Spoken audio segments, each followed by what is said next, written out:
Okay, this is lesson 2.3. Before we get to that, let's review what we did in lesson 2.2, because that's a really important part of this unit. Once again, reminders about slope, positive and negative, but also horizontal and vertical, giving us zero slope from hoy and undefined slope from the word flux. Vertical lines have undefined slope. And as we're graphing, 1/3 x minus 4, the number without the x, as long as it starts with y equals, tells us our y-intercept, so -4. 1/3, the number in front of the x, that tells us our slope, and this is where we use our rise over run. So we go up 1 square and right 3 squares. Up 1 square and right 3 squares. Whoops, didn't quite get that one correct. And if we were doing this with technology, it would actually draw the line for us. Just as a reminder, if it was -1/3, it means you'd go down 1 and then right 3. So the top number tells you the rise and the bottom number tells you the run, and the run has to be to the right. -3x plus 2, so starts with y equals, so the number without the x is where it starts from on the y-axis. -3 is our slope, single numbers, we're going to put them over 1, and then this is where I'm going to count down. So I'm going to go down 1, 2, 3, and then go across 1. If I have more space, I might be able to do this again, and then you can just go ahead and connect them up. But like I said, technology will really do that for us. Graphing x equals 1, single variable. So single variable. So for this one, I'm just going to be looking at hoy or flux. So I'm going to be using flux for this one. So start from 1 on the x-axis, and then I'm just going to draw in a vertical line, and that's it. Really quick. Y equals -3. So start from -3 on the y-axis, with it being y. And as this is y, I'm using the word hoy, so I'm just going to draw a horizontal line.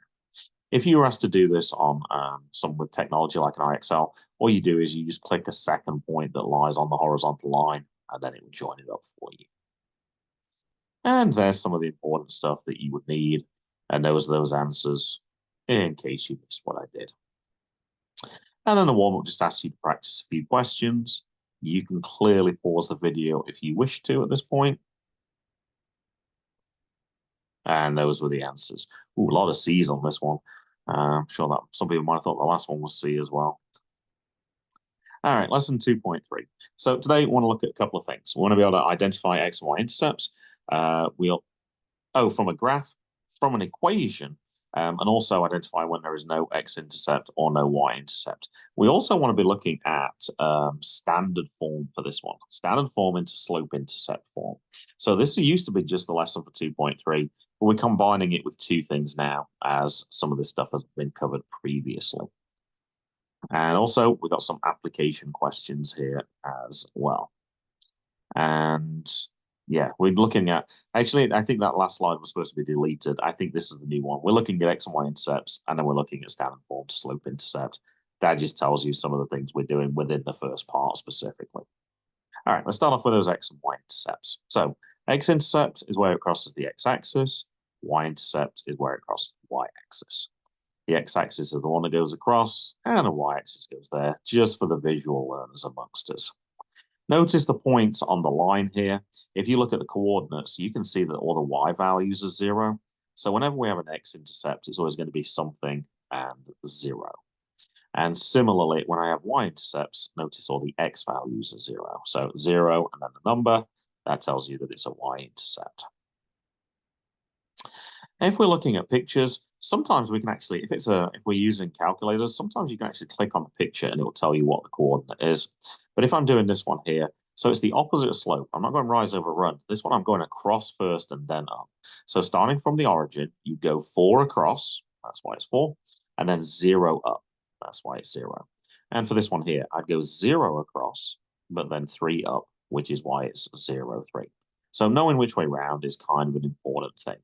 And actually, if you're not sure, one of those little checks is, so let's supposing I did think the answer was 0, 4 instead of 4, 0 by accident. If I was to actually type that into Desmos, you can see 0, 4 is a y-intercept here. So I know I made a mistake. So let me go ahead and change that round. There you go. Just to the left of 5. just to the left of 5. So just being prepared to type stuff in can make a big difference if you're not sure what an answer actually is. Given an equation in slope intercept form, find what the intercepts are. Starting with y equals 3x minus 6. So we're kind of putting two pieces together here. We're practicing x and y intercepts, but by graphing something that's in slope intercept form. So as it starts with y equals, the number without the x is the y-intercept. When I'm doing my slope, that's the number with the x. If it's a single number, though, I want to put it over 1 so I can do rise over run. So for this question here, it goes up 3 squares and then goes across 1 square. Up 3 squares, across 1 square. And if I join this up, I think you can see that the x-intercept is 2. So you might want to put 2, 0. I'm not sure if it'll allow that. Oh, well, I guess it didn't like 2, but x equals 2. Sometimes it can be, yeah, I guess it does actually want the proper coordinate then. So let me type in 2, 0, and let's see if it's happy with that. There we go. So it was actually just looking for the coordinate. I wasn't quite sure as I was typing that one in. Also, you can actually solve an equation as well, which we've actually practiced already. So notice when we were finding out our intercepts earlier, we noticed that for x-intercepts, the y value was always 0. So where it says 0 here, you can actually put 0 equals 3x minus 6. Or if you flip that around, 3x minus 6 equals 0. So to solve the equation, remember we do the opposites. So the opposite of subtracting 6 is to add 6 on both sides. Cancel, cancel here. That would be 0, of course. And on the other side, 0 plus 6 would just be 6. And 3x means I'm multiplying by 3. So the opposite of that is to divide by 3. And we have to do that on both sides. Using the fraction notation, 3 over 3 is 1. We don't want to put 1x. We just want to put x. And 6 divided by 3 is 2. Obviously, it's the same answer because it's the same question, but it's just done in a different way. This is a really good way for when answers are decimals. When it's whole numbers, it's kind of easy just to look at the picture. But if it's something that's not a whole number, this is a really useful method for doing that. And also to mention as well, if you want to find out what a y-intercept is, you just set x equal to 0 and then solve the equation as well. And you can see the answer for the benefit of people who were just going straight to the Desmos activity. All right, it says your turn to try. No numbers on here as well, so we got to assume these are negative. So the x-intercept, I can see it goes 1, 2, 3 to the left. So I know that's -3. And the x number is the first number as well. So that's going to be -3. As I look from here, I go down 1, 2, 3, 4, 5, 6, 7, 8, 9 squares. So that's -9. But also the second number is the y value as well. Therefore, I know that that's the correct answer for this one. The equation y equals 3 is shown. What is the x-intercept? Well, here's the x-axis. So this line doesn't go through the x-axis at all. So I can just say none for this one. What is the y-intercept? Well, right here, 3. So I need the second number to be 3. And therefore, I got 0, 3. X equals 4 is shown. That's right. I certainly know that x equals 4. From the books, vertical lines are ones that start with x equals, so that matches with this. The x-intercept, well, it goes through 4. And I need the first number to be 4, the x value. And what's the y-intercept? Well, actually, this one doesn't go through the y-axis, so that one would just be none. Which equation best represents a line with an x-intercept to 7 and a y-intercept to -2? Now, I notice here this is 10, and I notice that there's 5 squares. So these must be 2s. So it must go like 2, 4, 6, 8, 10. So that has an x-intercept of 2, so it's definitely not that one. This one has an x-intercept of 2, 4, 6, 8. It kind of looks like it's between 6 and 8, so this could be 7. But if I select this answer, notice that the y-intercept, though, is positive, where I'm supposed to be looking for negative. I can see this one has the same intercept, same x-intercept, and that one seems to go through -2. So yeah, I'm going to select this one here. Well, yeah, the x-intercept is clearly negative here. So I know it's not this one here. So yeah, I'm going to go ahead and select that answer right now. Similar thing, what we got? -5, 0. So that's got to be over this side somewhere. So it's not that one or this one. So it could be these. 0, 8. Well, that's got a negative y-intercept. This has a positive one. That looks like 8. 2, 4, 6, 8. There we go. What we don't want to do, though, is go 2, 4, 6, 8. Pick this one because you can see these are negative. So this would be -8. And I already talked through the answers, so you can click pause if you need to see any particular answer. but it's literally just what I talked through a second ago. Now, we do have questions in context again, so we do have to understand word problems and see what happens. So job A pays $16 an hour, and job B pays $12 an hour, and Clive needs to earn $96. This graph shows how many hours he would need to work at each job to earn this. So basically, this is to me is more like a reading exercise than anything. So on the bottom here, this says how many hours you've got to work at job A, and you can see that the intercept by looking at this picture is 6. So you could work 6 hours at job A. If we go up to the y-intercept here, I can see this is 8. So I could just work 8 hours at job B, and that would also give me my 96 hours. Now, some of these don't even have those numbers in. This one has 3 and 4, so it's definitely not that one. And it's definitely not this one either. So 6 hours at job A, yeah, 6 at job A. 8 hours at job B, 8 hours at job B. So not too complicated, but you do just need to kind of read through to see what's going on here. Joe has some money for clothes shopping. This graph shows how many pairs of shoes and socks. I didn't realize this was a tongue twister as well. They can afford with the money they have. The X and Y intercepts mean. All right, well, let's look what we got here. Number of pairs of socks bought, number of pairs of shoes bought. So I can see this is 8 pairs of socks, or I could have 3 pairs of shoes. So 8 and 3, there we go. Make sure it's the right way around though. 8 socks, 3 shoes, looks good. This one says 8 pairs of socks from the y-intercept, so no. This is the x-axis, so it was 8 pairs of socks from the x-intercept. So actually, I might have selected that answer a little too quickly before. If that would have said y-intercept, that would have been wrong. 5 and 1 has nothing to do with this question at all, so it's definitely the answer that we already picked. And there were some explanations there, which you can go back and look at as well. Now, the second part of the lesson is to graph things that are in standard form by changing them into slope intercept form or by looking at X and Y intercepts possibly as well. But we really want to focus on this first method because some of the skills we use for this, we're going to use throughout the course. So right now, I cannot graph this because it does not say Y equals. We can see there's an X and a Y, so we know this is either like the positive or the negative slope, but we're not quite sure which it is. How do we solve this? We do just like we did with solving two-step equations.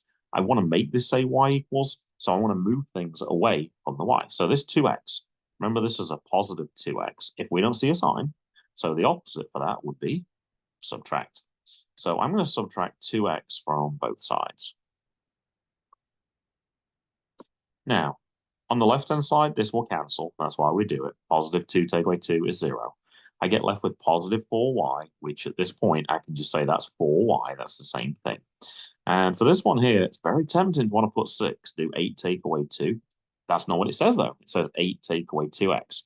They are not like terms, so 8 take away 2x is literally just 8 take away 2x.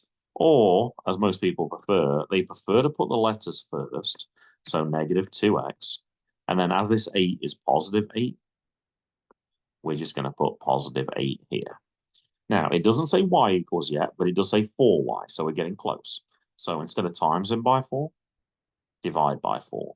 And it's very important that we divide both of these two terms by 4 as we do this. So on the left-hand side, this cancels. That's why we do it. 4 divided by 4 is 1, 1y, or just y. Negative 2 over 4. This is where we might just want to check on Desmos, particularly if we're not very good at simplifying fractions, just to check. I don't want the decimal. Oh, this one's negative 1/2. Okay, so negative 1/2 x. And 8 divided by 4 should be 2, but we'll just check to make sure. Yep, positive 2. And then you can use the methods that we used in the previous lesson as well. Find the number where it starts on the y-axis, 2. Find the slope, negative 1 over 2, the number with the x, and then that means we go down 1, and then right 2, and we just do exactly like we did before. So I said that it started from 2 on the y-axis, so let me do that. And I also said it goes down 1 and across 2. Well, that's helpful. It says make sure it goes through this point here, and you can see that it does. Down 1, across 2. And then I could also ask one of those other follow-up questions as well, like what is the x-intercept? And you can see from here, there will be 4, 0. One more to try. I'm going to take away 6x from both sides. So let me do that. And let me do that. As I'm doing 10 take away 6x, remember, don't fall for the trap. Don't just put 4x because that's completely wrong. This time I'd have to be careful with the sign here. So it's not 2y, and it's negative 2y equals, and I'm going to switch it around again. I much prefer to say negative 6x plus 10. I think that's much easier. Now, as the negative 2 and the y are next to each other, that means that I'm multiplying by negative 2. So the opposite would be to divide by negative 2. A lot of people want to add 2 there. They see the negative and then think the opposite of the negative is a positive. But the fact that the two things are next to each other is more important because you're multiplying by that number. And some people want to do both opposites. They go, well, the opposite of multiplying is to divide. The opposite of negative 2 is positive 2. But that's certainly not what we do. We're just doing the opposite of the operation. Those cancel here. So that leaves us with y. Negative 6 over negative 2. You should check on decimals to make sure that it's 3. And 10 divided by negative 2, same thing. You might just want to check to make sure, but you'll find out that it's negative 5. And then from 3x minus 5, I know that means it starts from negative 5 on the y-axis. And then a slope of 3 means I got to put 3 over 1, and that goes up 3 across 1. And you can see it goes through that dot, so I know that I've made a correct answer for this question. And I could just go ahead and join them up again one more time. Then there's some for you to try. 5x plus 4y equals 20. And you'll know if you got it right because there's a dot that it goes through. And if not, you can always ask. But there would be the answer for that question. You're looking for negative 5/4 x plus 5. Starts from 5, goes down. Oh, no, actually, I think that's supposed to say negative 4/5, actually. Yeah, that's supposed to say negative 4/5. I will need to change that one. Something went wrong. Oh, actually, no, that is right. That is right. I just miscounted, I think. Oh, no, I did. 1, 2, 3, 4, 5. 1, 2, 3, 4. No, that is good. That's good. I can't, apparently, I can't count simple squares for some reason. So, yes, it should go through 4 on the x-axis here, as you can see. And if you want to do it by x and y intercepts, this is a second method. The only problem with this is if the numbers are nice, it's really easy. But if the numbers are not nice, it doesn't work very well. So basically, this is what I do. Substitute x equals 0. By plugging 0 into here, 2 times 0 becomes 0. And we just have a one-step equation to solve. What number times 3 gives me 12? Well, obviously 4. So this is my y-intercept. So in a second, I'm going to go ahead and plot the y-intercept of 4. Then I do the same for the other point. Instead of saying x equal to 0, I set y equal to 0. So 3 times 0 is 0, and I just get 2x equals 12, and 2 times 6 gives me 12. So I have an x-intercept of 6. And then I can just simply go ahead and plot those 2 points. I can plot 4 on the x-axis, y-axis. I can plot 6 on the x-axis. And as you can see, it is going to go through that point there, so I can see that I have the right answer. So all works good as long as you have nice numbers. And if you don't, then that's going to be a bit of a problem. So if I was doing this one, let me ignore the x. Oh, this one actually just says straight away y equals 6. There we go. There's my y-intercept then. Y-intercept for this question is 6. And for the other one, if I ignore the y, I get negative 6x is 6. Negative 6 times negative 1 is 6, because 2 negatives multiplied are going to make a positive. So my x-intercept would be negative 1. And then I can just do the same thing that I did a second ago.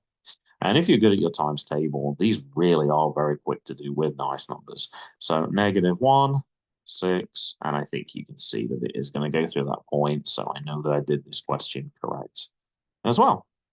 And there's one for you guys to try. I did mention for y, you might want to put it as 1y or negative 1y just to make sure. And if it doesn't work for you, I would just recommend making it say y equals.